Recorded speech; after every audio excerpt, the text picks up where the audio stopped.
Hello friends, my soul purpose my soul mission में आपका बहुत बहुत स्वागत है।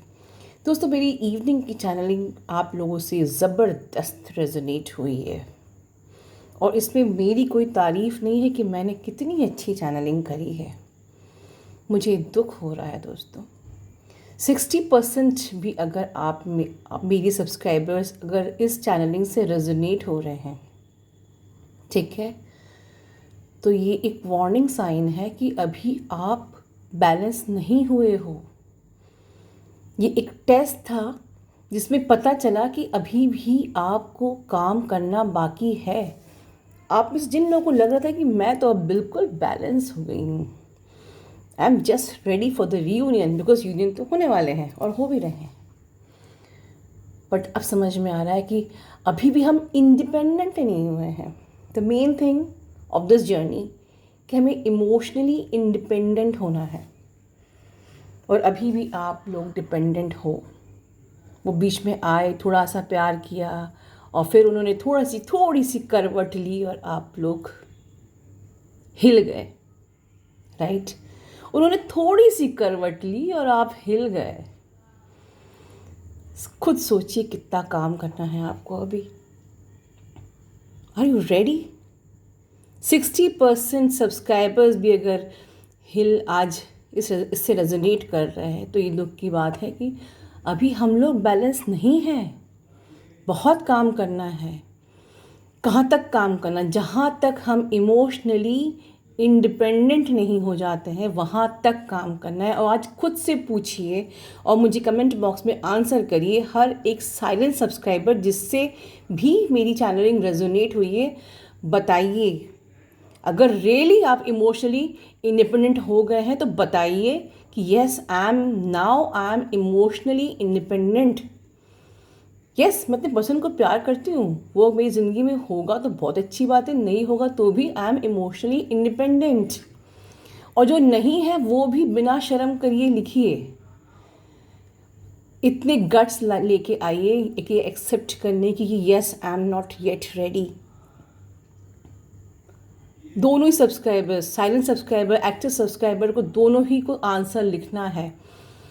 अगर आप इमोशनली इंडिपेंडेंट है तो लिखिए और नहीं है तो भी लिखिए, गट लेके आइए लिखने का। लेकिन इसके बाद अपनी न्यू स्ट्रेटजी प्लान करिए कि मुझे अब, ये हमारे लिए एक वार्निंग साइन थी। यूनिवर्स ने एक छोटा सा वोल्केनो महसूस कराया और एक नेगेटिविटी के फॉर्म में, इट वॉज नेगेटिविटी, ठीक है।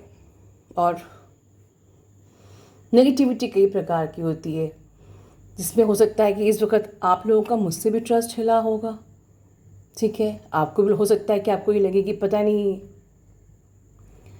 हम सही राह में चल रहे हैं कि नहीं, मैं सही गाइडेंस दे रही हूँ या नहीं। आपका ट्रस्ट मेरे से भी हिल सकता है या मेरी बातों से भी हिल सकता है, इस जर्नी से भी हिल सकता है। whatever the negative is negativity। और जब तक आप नेगेटिविटी फील करेंगे, यूनियन पॉसिबल ही नहीं है। एक नई स्ट्रेटजी प्लान करिए, फिर से एक नई शुरुआत नए सिरे से करिए अपने इनर वर्क की, जिसमें कि आपका मकसद, जिसका आपका पर्पस, आपका गोल, सोल पर्पस सब जाने दीजिए, वो सब तो आप कर ही लोगे। जब तक आप अब तक खुद बैलेंस नहीं हो, आप क्या सोल पर्पस करोगे? आपका फर्स्ट सोल पर्पस यही है कि आपको इमोशनली इंडिपेंडेंट होना है। उसके बाद जो आपकी राह में आए वो आप करते जाइए, तो सब करना ही करना है, ठीक है। आपको अनकंडीशनल लव की स्टेट में आना है, आपको एक्सेप्टेंस के मोड में आना है। भगवान जैसा भी आपको रखेगा, आपकी चित्त में शांति होगी, वो सब चीज़ें तो ठीक है। That is the end of this journey, जहाँ तक आपको पहुँचना है, ठीक है। सच्चिदानंद में मर्ज होना है, चित्त में शांति होना, या एक unconditional love for everyone, no obsession, no desire, no lust. किसी को तो लगता है कि हमारी डिज़ायर्स ख़त्म हो गई हैं, लेकिन आज भी आप लोग सबकॉन्शियसली अनकॉन्शियसली डिज़ायर रखते हो आपके पर्सन की, तभी तो आप हिल गए। अगर आप कहते कि मैम मेरे को अब तो कोई डिज़ायर ही नहीं है मेरे पर्सन की, बट अगर आप एक एनर्जी आई, एक वेव आई और आप इमोशनली हिल गए, तो मतलब कि आप रखते हो। जब तक कोई भी एनर्जी आपको हिलाने की ताकत रखती है, आप डिज़ायर रखते हो। इन सब डिज़ायर से ऊपर उठना है, ठीक है। अगर नेक्स्ट वेव में जो next test, next volcano, next wave जो आएगी आपको, उस समय देखिए आप उसके लिए रेडी है कि नहीं। And this is the peace time. जो टेस्ट होता है वो हमारा वॉर टाइम होता है, और उसके पहले पीस टाइम होता है। It means you need to prepare for the war, right. तो अब नेक्स्ट वॉर के लिए हमें प्रिपेयर करना है इन योर पीस टाइम, ठीक है। मकसद क्या है?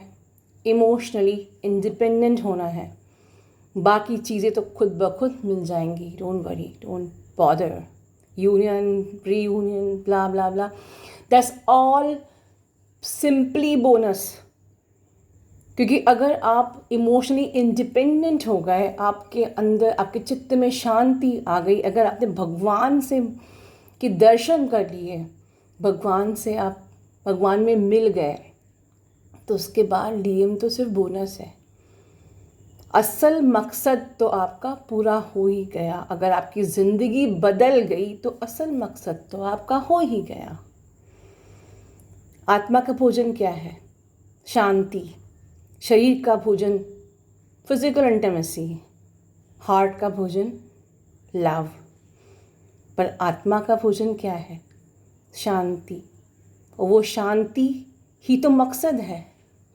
शांति हर लस्ट से, हर डिज़ायर से, हर ऑब्सेशन से। आपका डीएम भी ऑब्सेशन है, आपका डीएम भी डिज़ायर है, राइट। तो अगर उस शांति को आपने प्राप्त कर लिया, तो उसके बाद डीएम जो मिल रहा है वो तो बोनस है, ठीक है। तो उस मुकाम तक हमको पहुंचना है। And we have to prepare. अपने हथियार फिर से थाम लीजिए, ठीक है, for the next war. God bless you all, love you all, good night.